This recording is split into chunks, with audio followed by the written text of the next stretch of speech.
To future-proof its economy against diminishing oil wealth, the United Arab Emirates set out to transform Dubai into a global tourist destination. The centerpiece of this new city would be a skyscraper taller than anything ever attempted. But the geology of the Arabian desert is hostile to heavy construction.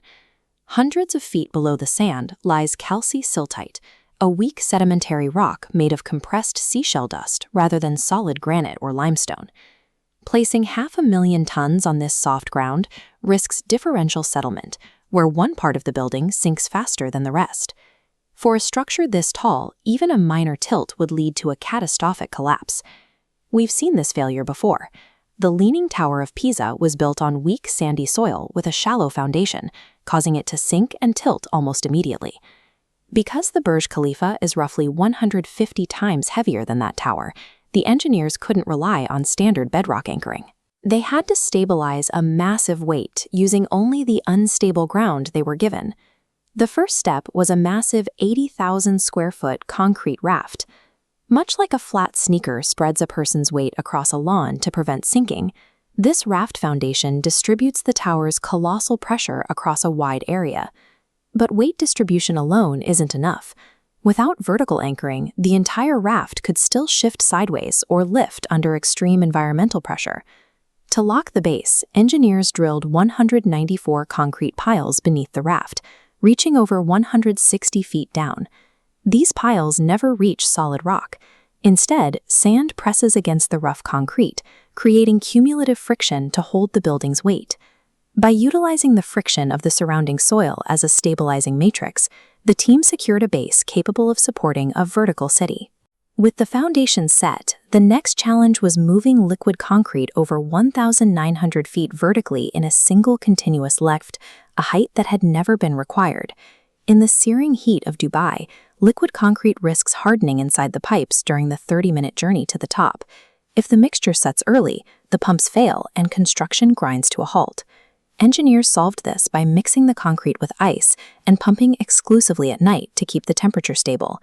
They deployed the most powerful action site into a high-pressure pipeline, where success depended entirely on thermal control and chemical precision. As the building grew, it created a transit crisis. In a 160-story tower, an elevator that stops at every floor would make a trip to the lobby take nearly 4 minutes. The solution mimics a city's express trains. High-speed express elevators bypass the lower floors entirely, depositing residents at sky lobbies where they can transfer to local elevators for the final few blocks. For safety, the tower includes a fireproof, concrete-encased lifeboat elevator. It can travel 138 floors in under a minute, providing a fast evacuation route that avoids the stairs. Gravity also complicates the plumbing. 250,000 gallons of daily wastewater falling from the top floors would reach speeds over 100 miles per hour, generating enough pressure to shatter standard pipes. To manage this, engineers staged water in holding tanks across 14 mechanical floors. These tanks catch the water as it falls, resetting the pressure at every stage to keep the flow controlled. By segmenting the tower's internal systems, engineers bypassed the physical limits gravity imposes on extreme heights. At higher altitudes, the primary enemy is vortex shedding. When high winds hit a flat-faced structure, they create alternating low-pressure swirls that can cause a building to sway and vibrate violently. We saw the destructive power of these vortexes in 1940, when the Tacoma Narrows Bridge buckled and collapsed under the force of the wind. Most skyscrapers use a massive internal weight called a mass damper to counter this sway. However, a damper for a building this size would take up 6 stories of usable space. Instead of losing that space, engineers reshaped the tower into a Y-shaped desert lily footprint with spiraling, uneven vertical steps.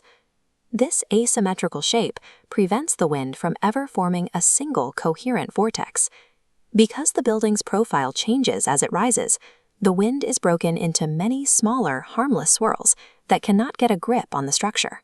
Reshaping the exterior disarmed the wind so effectively that engineers were able to keep increasing the height of the building long after the foundations were already poured.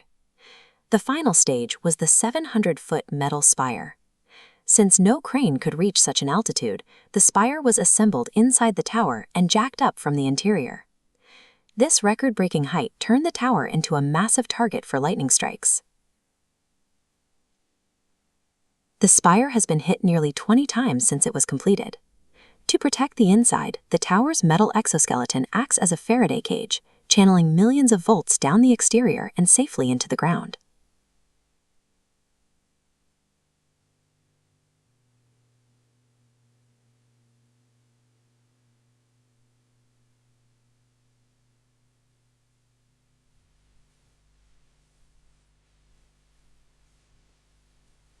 Vanity pushed the limits of vertical living to a height once thought impossible.